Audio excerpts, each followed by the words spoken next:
É muito bom estar aqui mais uma vez, aqui nessa discussão desse programa, que eu sempre lembro que ele tem o grande objetivo de levar esse propósito do Grupo Unis, que é empoderar a gente para transformar a realidade.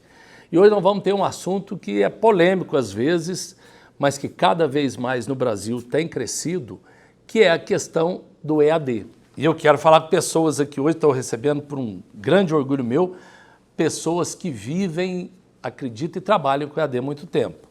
Eu estou recebendo aqui o professor Newton Portugal, graduado em administração e especialista em gerência de empresas, MBA em finanças, mestre e doutor em administração pela UFLA, professor titular do mestrado do Grupo Unis em desenvolvimento regional, professor titular de graduação e pós-graduação presencial e à distância. Thaís Silva de Oliveira, formada em administração de empresas, com linha de formação em comércio exterior e pedagogia, pós-graduada em logística empresarial e gestão escolar e estudante de RH. Professor Wanderson, graduado em tecnologia e processamento de dados e ciência da computação pela Unifenas, graduado e mestre em administração pela Universidade Vale do Rio Verde, da Unicor, doutor em educação pela Unimep de Piracicaba e atua como professor há 26 anos e trabalha com EAD há 16 anos. Sejam muito bem-vindos nesse bate-papo aqui. Tem muita coisa que se discute sobre EAD, né? Muita coisa. Tem pessoas que viram e falam assim, esse negócio não se aprende nada com isso, né? Outros já têm um mito muito maior falando assim, não, EAD é muito mais fácil ou EAD é muito mais difícil. Afinal, EAD, o que vem a ser isso? O que está correto nessas afirmações ou não? Qual que é a visão de vocês dessa questão do EAD? Sinta-se à vontade aí para... Professor, EAD é uma série de mitos e verdades.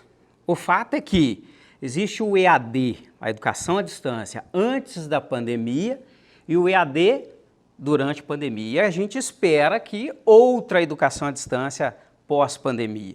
Né? Pelo menos é aquela discussão que nós temos sempre nas nossas reuniões, nos nossos debates junto com professores, coordenadores, equipe de gestão.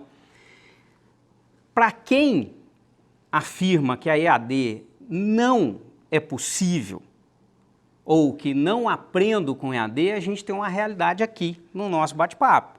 É possível. E a gente vai tentar mostrar aqui os caminhos que a EAD está trilhando e o quanto a EAD vai contribuir para esse nosso país. Só vai ser possível com o EAD. É impossível, sem a EAD, a gente melhorar a educação do nosso país, é impossível a gente melhorar a competitividade do país e melhorar índices até mesmo de desenvolvimento humano. Agora, colocando um pouco de pimenta... Pode corroborar a palavra do professor Newton? Na realidade, a EAD ela acabou chegando em lugares onde o ensino presencial, dito presencial, não chegou até então. Você consegue ofertar cursos em regiões do país onde o ensino presencial não consegue chegar. E essa questão da qualidade é um mito. Se você pegar, por exemplo, tudo que aponta em termos de qualidade, todos os instrumentos que tem aí de MEC, dentro das empresas mesmo, onde você tem os egressos de educação à distância trabalhando, você vai ver que isso não é verdade. Em alguns casos, né, me permita dizer aqui que o aluno de EAD se sobressai ainda mais em relação ao aluno do presencial. Não é aqui uma discussão do que é melhor e o que é pior, mas estou falando que talvez a qualidade o perfil do aluno. Não só o acesso, Wanderson, mas também a questão da realidade do aluno, do dia a dia do aluno. Às vezes a rotina do aluno leva ele para o EAD, não só esse acesso ao presencial ou não. Eu mesmo fiz uma graduação presencial e depois eu optei por EAD pela minha rotina mesmo e por me identificar. Não acho que estuda mais ou menos, eu acho que depende muito do aluno, da disciplina do aluno. Do perfil do aluno. O perfil. Tem gente que não gosta, não é isso, mas como o Newton falou, acho que a pandemia veio mostrar pra gente que tudo vai mudar. Então até a cabeça dessas pessoas mesmo que, eu nunca quis ir pro EAD, não aceito, mudou. Foi necessário abrir essa cabeça, né? Então vou jogar uma pimentinha assim. Somos professores e eu já escutei inúmeras vezes próprios professores, muitos falaram assim, eu não acredito nessa modalidade. Isso antes pandemia. Pós-pandemia, que de repente, embora seja um pouco diferente, aulas online, mas tem muitas das características, né, digamos assim, aprender o próprio aluno tem que ter uma questão. Mas tem uma ala de professores que de repente sempre falam, não me adaptei, eu não acredito. Como é que vocês veem isso? Principalmente vocês, né, enquanto alunos e gestores de uma... Como é que vê essa questão? Eu vejo da seguinte forma. A gente tem algumas situações que a gente vivenciou, foi professor do presencial também durante muito tempo, e na questão e na educação à distância estou há 16 anos. A gente tem, na questão do perfil, igual a Thaís comentou, muitas vezes o aluno chega na educação à distância meio que de paraquedas, meio que para provar, meio que para experimentar. Isso acontece muito. E aí quando ele vê que o modelo, apesar dele atender tudo quanto é tipo de perfil de aluno, porque você tem as aulas gravadas, você tem as aulas online, você tem um material didático para ele estudar, dependendo de cada instituição tem um modelo diferente, mas ele vê que a questão de entrega de atividades, prazos, disciplina, às vezes ele não tem essa disciplina, às vezes ele não consegue atender adequadamente aquilo que a modalidade pede dele, e ele acaba desistindo, em termos de... Então, mas aí... Eu vou responder a linha do professor. Eu não só professor, pais, sociedade, num geral. Mas eu vou trazer alguns números, professor. Se a gente pensar no Brasil, nós temos aí mais de 210 milhões de brasileiros. Hoje, 8,3%, um pouco mais do que isso, tiveram oportunidade de cursar um ensino superior. É medíocre, isso é muito ruim para a nossa sociedade. Muito, concordo plenamente. Então, assim, nós não temos capacidade nem de espaço para atender todos aqueles brasileiros, e a Thaís foi perfeita, quando ela fala assim, olha, depende do momento da vida. E aí, então, vamos falar, Thaís, desses 210 milhões de brasileiros, cerca ali de 60 milhões já poderiam ter feito o curso superior e não fizeram. Desses 60 milhões, 90% deles não têm idade mais para o presencial. Já são pais de família, mães de família. Ou seja, uma rotina de vida totalmente diferente. Que não dá para se ausentar todos os dias de casa para ter uma atividade, para ter um encontro com o professor, com colegas, e já não tem idade, nem aquele perfil mais. Então, a gente está falando de 50 milhões de brasileiros que precisam se formar. A gente não pode jogar a toalha e falar assim, olha, já passou a idade, agora vamos lamentar. Não, a tecnologia trouxe essa possibilidade. E aí é quando a gente precisa deixar claro para esse professorado que é contra essa modalidade. Né? A sociedade que é contra, poxa, não seja contra, porque muitos não tiveram as condições que hoje o seu filho tem, o meu sobrinho tem, o meu neto tem.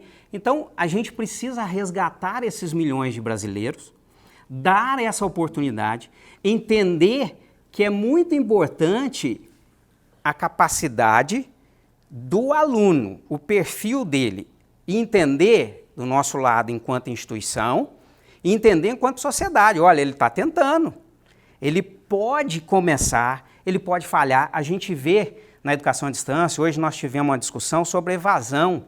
Ela é muito grande, mas ao mesmo tempo que a gente tem os alunos que entram e desistem rápido porque assustam, porque aí vai um segundo mito, né, professor Wanderson?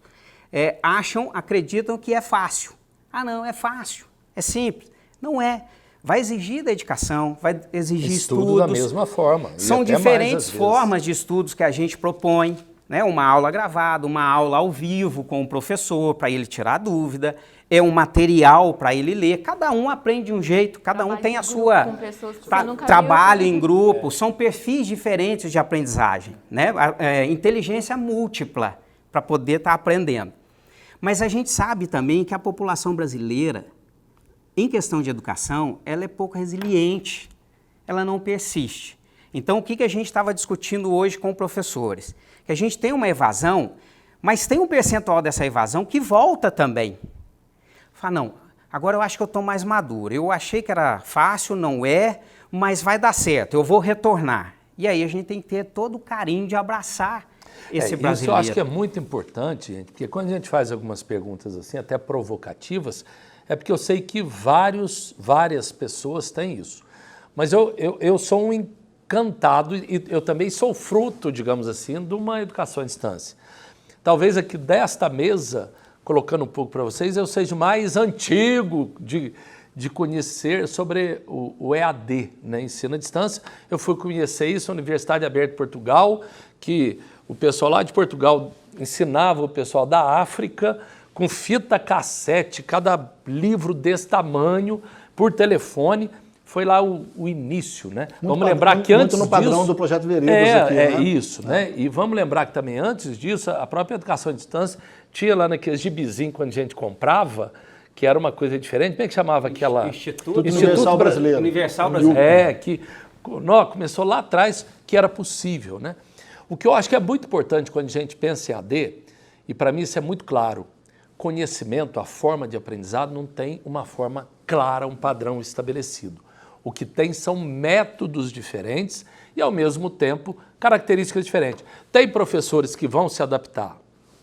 Vão. Tem uns professores que não vão se adaptar. É isso que eu vou falar, tem o Isso eu acho perfil que tanto do aluno quanto do professor também. Concorda? Então, só que muitas vezes, quando a gente vê crítica, a gente, de alguns professores até, né, e aqui eu não estou eximindo a minha classe, sou professor, né, mas muitas vezes é porque a pessoa não tem o perfil adequado para aquele tipo de modalidade. Não quer dizer que ele seja incompetente, nada disso, né?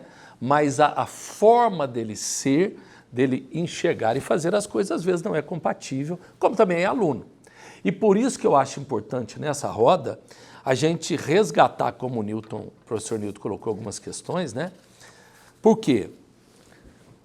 EAD. Eu não tenho dúvidas, mas estamos aqui para discutir. Eu acho que é uma forma irreversível no mundo, não estou falando no Brasil, no mundo, de levar a educação. Como é que vocês acham isso? Concordam com isso? É por aí ou não? Na realidade, professor, eu vou até voltar um pouquinho na fala do senhor anterior aí, que é o seguinte.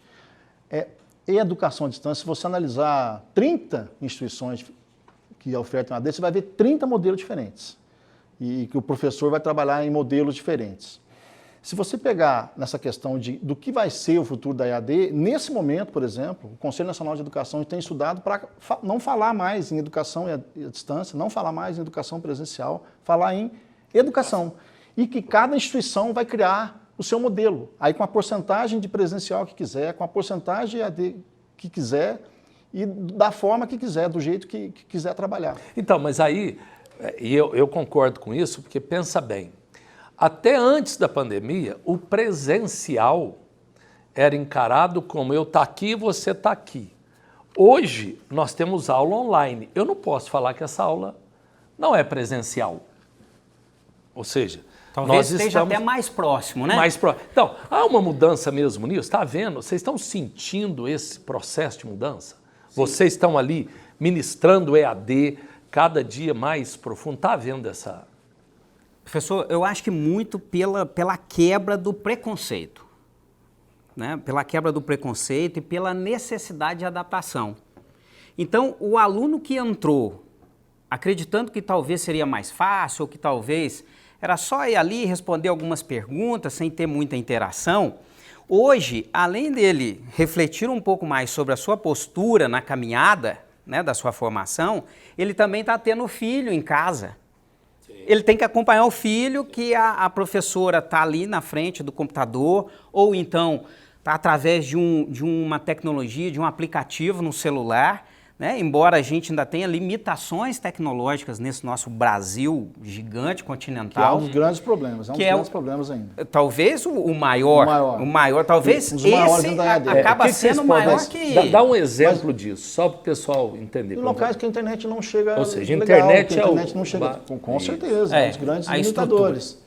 Eu queria só, assim, contrapor uma coisa na fala do Newton, que eu acho que o preconceito ainda existe. Ele não é igual era, vamos falar, que há 10 anos atrás, eu acho que o momento pandêmico, Infelizmente, vamos falar assim, ajudou nesse aspecto, né? Mas eu tenho, por exemplo, muitos amigos que têm filhos na idade de universidade que apontam para mim, vou esperar passar a pandemia porque o meu filho não se adaptou, por exemplo, à faculdade à distância. Então, isso ainda existe, apesar de tudo que aconteceu do ano passado para esse, pra mostrar que é possível, mostrar que a gente consegue ofertar educação à distância com a mesma qualidade do ensino presencial, ainda temos muita gente esperando esse modelo. Mas olha que coisa... Esperando acabar, vamos falar assim, acabar a pandemia para botar o filho. Mas olha que legal. Mas aí aquela questão dos modelos, aí você vai poder, por exemplo, numa mesma aula do professor Newton, do professor Stefano, ao mesmo tempo que você está aqui presencial com vários alunos, ela está sendo transmitida. Aí o cara escolhe se ele quer vir aqui presencial ou se ele quer... Eu acredito muito nesse mix, cada um fala de um jeito, né? Blend, híbrido e tal. Eu acredito muito que muito em breve a gente vai ter essa surpresa que eu considero uma surpresa boa, falar em educação. E por que o comportamento está mudando? Porque ao mesmo tempo que a gente ainda tem esse preconceito, né? Essa barreira, não, eu vou esperar voltar ao normal para que meu filho faça o presencial. O meu sobrinho vai começar EAD, engenharia agora, porque ele não quer ficar parado. Então ele tomou uma decisão. O pai dele está se formando em EAD pela terceira vez. E aí ele decide começar EAD, ele acabou de formar no ensino médio, e aí ele falou, não, eu vou começar minha engenharia no EAD porque eu não quero perder tempo, e eu não preciso perder tempo.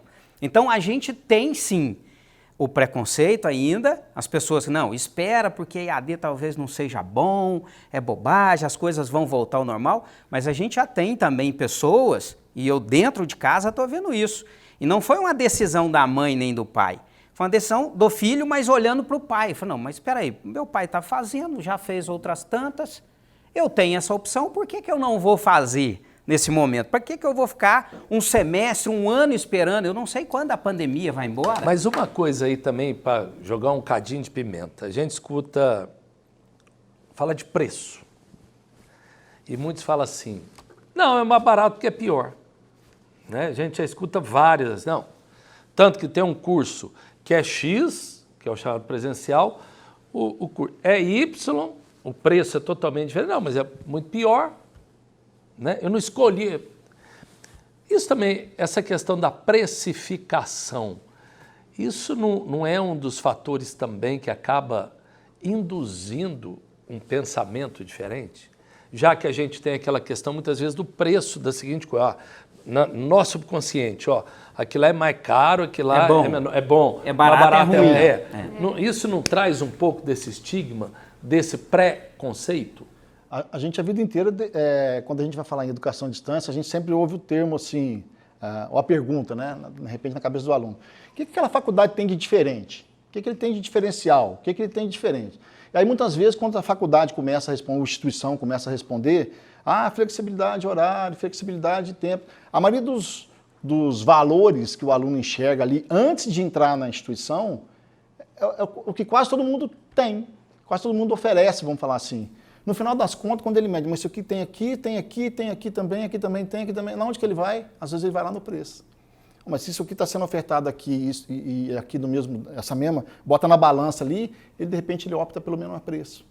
Infelizmente, vamos falar assim, porque depois, às vezes, quando ele entra, ele enxerga que lá dentro o negócio não funciona de forma adequada. Ele não está aprendendo, ele não está cursando o curso de forma adequada. Mas o preço pode ser um diferencial também para o aluno, que tem toda essa rotina que a gente estava falando e às vezes não consegue pagar um presencial. E a gente tem que pensar nos milhões de brasileiros, Thaís.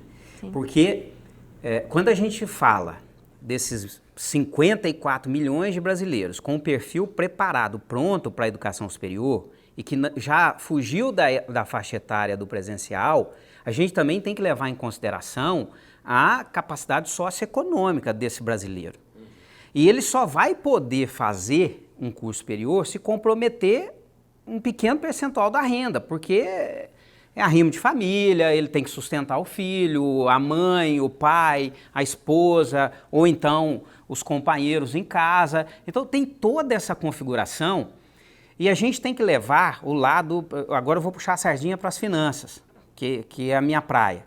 Se a gente for pensar que o ensino à distância, ele não tem determinados custos, né, de operação. Eu não preciso ter o imóvel, não preciso ter o custo com limpeza, o custo... Tem sim o custo da tecnologia, da tutoria, da infraestrutura por trás. Mas um custo de presencialidade. É cara, né? E aí criar a EAD é cara. Sim, o investimento inicial. Mas quando a gente vai olhar para a operação, ela não restringe em uma sala 30 alunos, 40 alunos. Nós temos salas que o professor Wanderson dá aula com 900, 1.000 e tantos alunos. A metodologia é totalmente A diferente. metodologia é outra e isso faz com que você tenha escala, muito mais aluno e aí, claro, que a tendência é de preço menor para atender esse público que precisa pagar menos. Porque senão ele não vai pagar, ele não vem. E isso eu acho que é muito importante quando se coloca, eu acho que o professor Newton, né, deixou uma questão muito clara, não é devido a uma questão de qualidade. É por quê? Porque quando se oferece a metodologia, a forma, inclusive, de se ofertar o EAD, é uma forma bem diferente do presencial físico, do qual tem muito mais custo, é uma coisa muito mais estrutura e muito mais limitado, né? Então isso tem que ficar claro, não é pela qualidade, são formas e metodologias também diferentes que a gente tem que encarar e sempre lembrar disso. Agora, eu queria perguntar muito especificamente para a Thaís, até porque todos nós aqui, né, enquanto professores, mas agora, enquanto aluno, você poderia afirmar ou não que um aluno de EAD, ele tem que ser mais focado, mais dedicado, mais com uma certa, digamos, veiazinha de autonomia maior do que o do aluno presencial? Tanto que você já fez uma educação presencial e uma graduação presencial e um EAD. Tem isso mesmo? Tem essa diferença? Tem, é que você com você ali. Tem toda uma equipe que te leva, que te puxa, tutoria, professores, mas é você ali. Se você falar hoje, eu não quero sentar, não vou ver minha aula, ninguém vai te forçar aquilo. Não forçar também, né? Ninguém vai te instigar a fazer aquilo. Você tem que ser por você próprio, você tem que querer. O que me leva a querer estar aqui, estudar online, sentar na frente do computador hoje e fazer isso? É a minha vontade de formar. Então, eu preciso fazer isso. Diferente, às vezes, do presencial, que você tem um amigo ali todo dia que te motiva, um professor ali presencial que consegue te ver ali antes da sala de aula e fala, mas o que está acontecendo? Hoje você não quer entrar por quê? Aconteceu alguma coisa? Online, não. Online, você não tem isso. Nessa parte, você não tem esse apoio. Então, é você com você mesmo. Então, assim, eu tenho, inclusive, um amigo que formou depois de 40 anos, primeira formação, fez EAD, no começo falava, não vou dar conta. Todo semestre era assim, eu não vou formar, eu não vou dar conta, eu vou ficar de dependência. E formou super bem. Então, assim, é a pessoa mesmo se motivando então, o tempo disciplina todo. Tem que ter. Se não tiver disciplina, esquece. E muito, apesar muito que mais do que o presencial. Tem que ter também. Não adianta falar que não tem, porque tem. O quê? O presencial também tem que ter disciplina. Sim. Mas sozinho com o EAD, com várias possibilidades, né, Thaís? Você está ali, você pode fazer de forma online, naquele momento, real. Você pode assistir depois. Você pode ver no final de semana. Sim. Então, você tem que ter muita disciplina. Você tem essa flexibilidade. Determinação e organização nos estudos. Se você se dispôs a fazer aquilo durante a semana, que faça no domingo, na hora do Fantástico, mas faça. Entendeu? Então, deixa de fazer alguma coisa, assistir alguma coisa, fazer alguma coisa para fazer. Será que agora, pós-pandemia, a gente vai poder continuar usando simplesmente o termo EAD? Porque a gente fala à distância, né? Fazer à distância. Só que agora, com a pandemia, trouxe uma outra realidade. Será que não é mais coerente a gente começar a falar da educação digital? Porque EAD, ou o online que a pandemia trouxe, ela não redefine um pouco essa questão da EAD nessa à distância? Será que não? O que vocês acham disso? Eu acho que vai acabar, inclusive, esse termo digital. Vamos falar em educação. Nós não vamos falar mais nós não vamos separar mais. Né? Então, quando fala, vamos ofertar um curso, qual é o modelo do curso? Esse modelo, esse desenho, essa reformatação... Então, mas isso é tendência do MEC, Wanderson? É tendência de mercado. É tendência de mercado. Tanto é que se vamos procurar hoje, por exemplo, em instituições em termos de educação, você já vê muita instituição falando, eu estou vendendo um curso híbrido, estou vendendo um mix, um blend, cada um coloca um nome, ainda sem ter, digamos assim, uma regulamentação, independentemente de regulamentação. Mas então, a distância tem que cair. A distância Acho que esse termo e digital, já ficou ultrapassado. Ficou um termo utilizado. Eu tenho certeza, pode me cobrar isso no futuro e breve, nós vamos falar em educação. E o modelo, você escolhe o modelo que você quer, aquele que melhor se adequa ao perfil do seu aluno. E a questão da pandemia traz a questão do home office, ajuda também, porque aí você já criou uma estrutura para você de home office que te facilita muito aí para um EAD, né? Então tá tudo ali, você tem uma internet melhor, você tem um espaço melhor, ergonomicamente melhor, então vai te ajudar a estudar melhor uma coisa que você não estava preparado. Às vezes até isso interfere você seguir ou não com essa escolha, né? Isso eu acho que o que vocês estão colocando, eu também concordo, né? Eu sempre fui um entusiasta da educação à distância, né? Mas eu acredito que a pandemia vem redimensionar essa discussão e essa forma até de encarar as coisas. Quando eu fiz aquela pergunta, e realmente porque a gente ouve muito, acredito, Vandes, embora você ainda ache que tem uma resistência, mas que caiu muito, porque nós, professores, todos nós, tivemos que nos repensar, recriar, rever, reaprender, né? Uma N questões, do dia para a noite, a gente estava dentro de uma sala de aula, 2 dias depois estava todo mundo atrás de um computador e tendo que aprender, recriar. Então, acho que eu, particularmente, acredito que esse preconceito possa existir, mas ele vem despencando muito devido à questão da pandemia. E, ao mesmo tempo, quando se diz assim, hoje, né? Porque antes a gente tinha... existe 2 tipos de educação, presencial e EAD. Presencial, diga-se bem, a gente entendendo eu numa sala de aula e o professor ali. A pandemia traz isso. A minha única dúvida, e aí é o sonho, tá? Isso que você está colocando de educação. A minha única dúvida é se nós, enquanto organização MEC, ou seja, políticas públicas ou definição de uma política de educação do MEC, vai estar preparada para um processo de evolução nesse sentido, ou vai ficar batendo, porque hoje cá entre nós. Eu não vejo sentido nenhum antes de lá a legislação. O aluno tem, para ser aprovado, ele tem que ter a nota e ele tem que ter 75%. Sentadinho sentado na sala, na frente. atrás do colega, olhando isso aí, a nuca do colega. Presencial. Depois de 1 ano e meio, faz sentido hoje voltar com essa questão de 75% sentado ali? Nós funcionamos 1 ano e meio e estamos funcionando e bem há 1 ano e meio com dificuldade sim, com aprendizado sim, com acerto sim, com erro sim. Mas estamos funcionando há 1 ano e meio. Será que justifica isso? Então, por isso que eu me pergunto às vezes, embora todos nós, né, estamos vivendo isso, será que nós vamos ter uma evolução do nosso próprio Ministério da Educação olhando uma questão de avanço assim? Tá olhando. Deixa eu comentar uma coisa com o senhor, que é o seguinte. A gente às vezes é meio suspeito quando a gente fala, e a gente bota um salto 15, desculpa falar assim, mas a nossa instituição é muito à frente do tempo, em termos de inovação. Nós estávamos preparados para tudo. A virada da questão da pandemia no presencial, por exemplo, na nossa instituição, foi em um dia de preparação, porque isso já vinha sendo feito com os professores, por exemplo, do presencial, de passar para que esses professores, por exemplo, aprendessem a trabalhar com isso.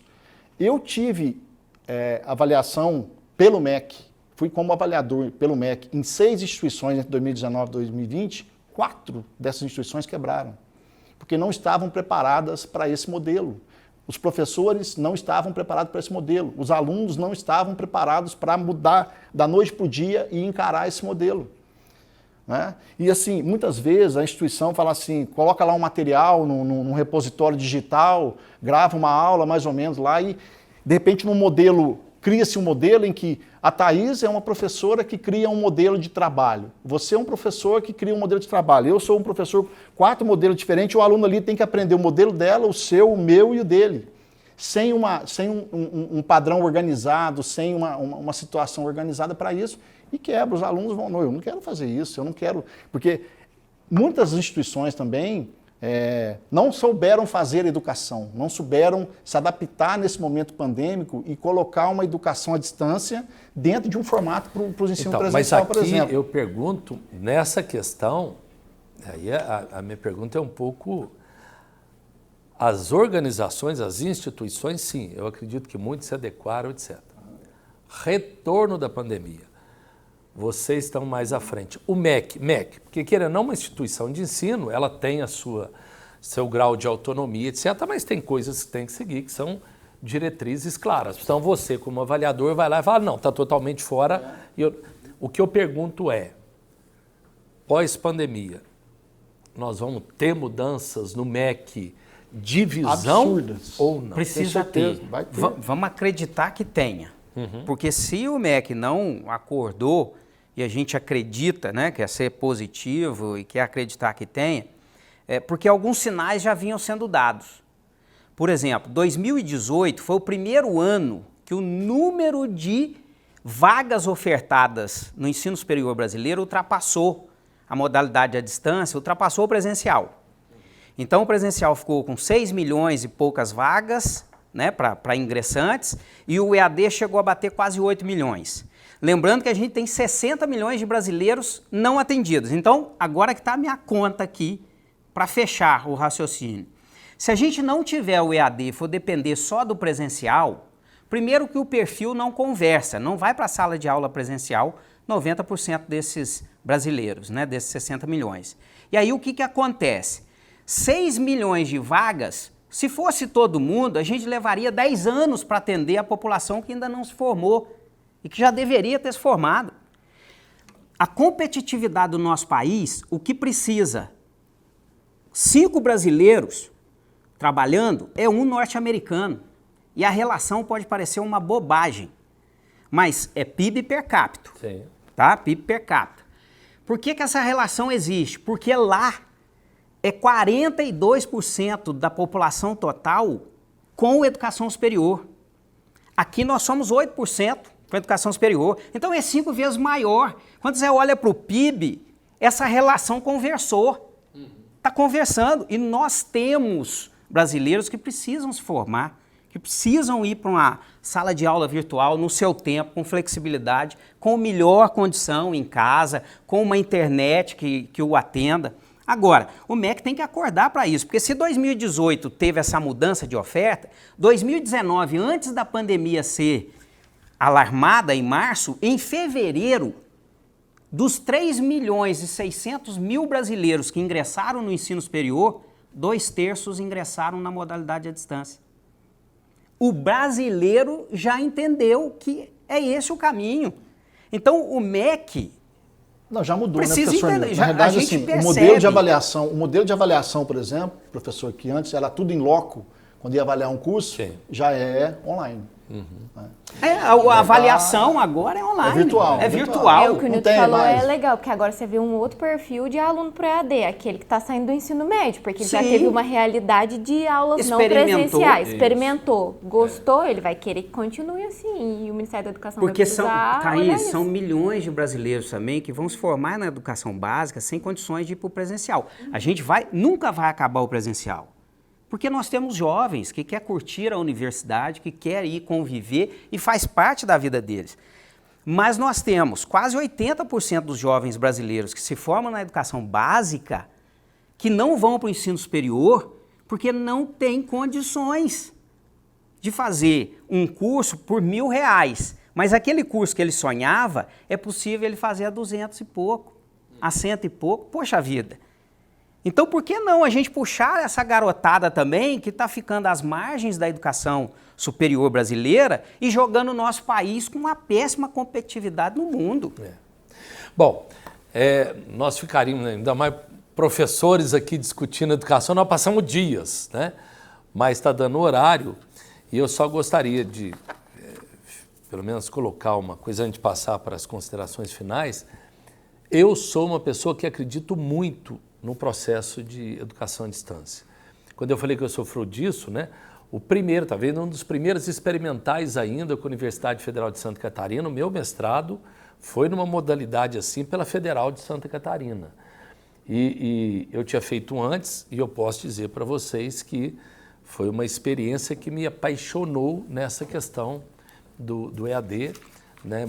Muito puxado, não vou mentir não, uma dedicação de professores também de uma forma, né?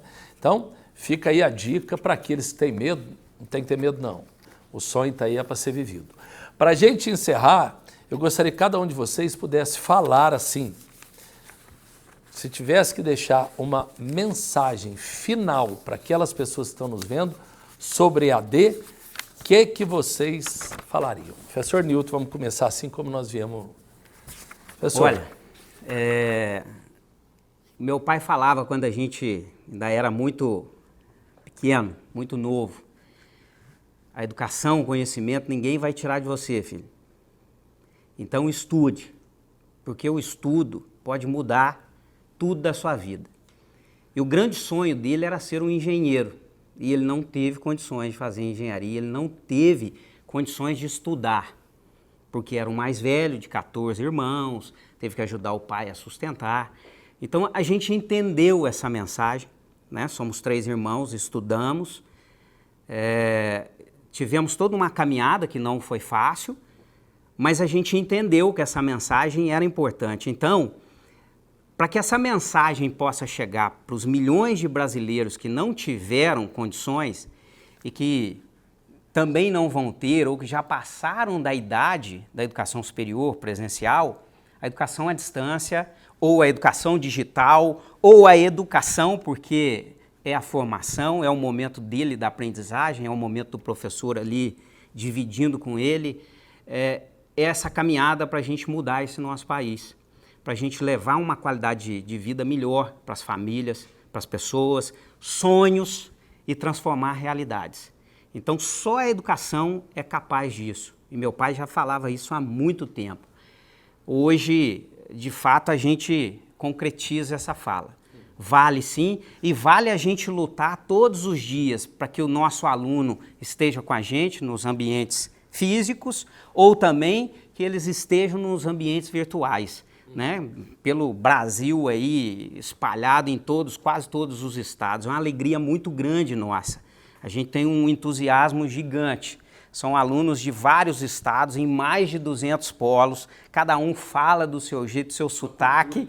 Poxa, aquilo é muito rico e para a gente é o que vale a pena. A educação tem que ser encarada com essa vibração, com essa vontade, porque aí a gente vai fazer um país melhor. Thaís.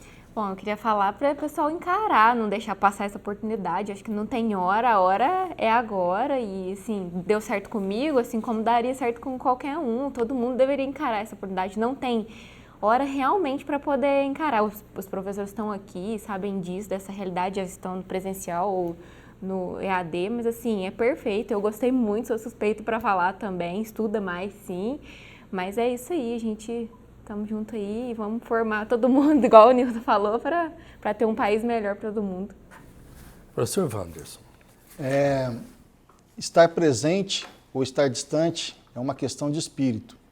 Muitas vezes você está presente em algum lugar, mas teu espírito, a sua alma, o seu coração está em outro lugar. E a gente comenta muito com os alunos da educação distante que a gente faz o possível para que quando eles estejam mesmo à distância, mesmo distantes, eles estejam com a mente, o coração e o espírito perto da gente para aprender. Acredite na educação à distância, ela pode mudar a sua vida. Gente, eu quero agradecer a vocês, obrigado por esse bate-papo. Quando a gente sempre diz, né, esse programa tem esse objetivo mesmo. O grande propósito do Grupo Unis é empoderar a gente, transformar a realidade. E a gente acredita que pela informação séria, a gente possa também conseguir isso. Agradeço a cada um de vocês e a você que está nos assistindo aí, brigadão. Semana que vem estamos de volta. Valeu!